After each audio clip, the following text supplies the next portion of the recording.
আমাদের জাতির নানা, আমি দেখছি ওনাকে 42 বছর ছোট একটা মেয়েকে বিয়ে করছে আমার বয়সে 18, ওর বয়স এবার ফেব্রুয়ারিতে 19 হয়েছে। ও হচ্ছে জাতির নানি, আমার নানার জন্য আমি তাকে নিতে চাই। কয়দিন পর যদি মারা যায় ওনার ছেলের সাথেই চলে যাবে।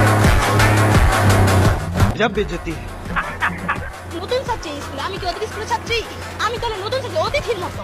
আমাকে আমার সাথে কি ওই ব্যবহারটা করতে পারে? আমার কি দে খাতা দে, এখনই দিবি, 1 সেকেন্ড। হ্যালো ভিউয়ার্স, টেলিভি চ্যানেলে নতুন আরেকটি ভিডিওতে আপনাদেরকে স্বাগতম। আজকে এই ভিডিওতে আপনাদের দেখাবো রিসেন্টলি সকল সোশ্যাল মিডিয়াতে ভাইরাল হওয়া বাঙালিদের কিছু অস্থির কর্মকাণ্ড। আমাদের ভাষা আন্দোলন হয়েছিল, একে আপনি ছাইরা দিবেন? রুকো যারা, সবার করো। ছাড়ার জন্য তো রেকর্ড করা, যাই হোক সেটা পরে। না ছাইরেন না, আমার বাপের পিটাই আমি না পারলে। আচ্ছা, শীতকালে বিয়ে বেশি কেন হয়? কারণ ফিলটা একটু বেশি আসে, এই জন্য শীতকালে বেশি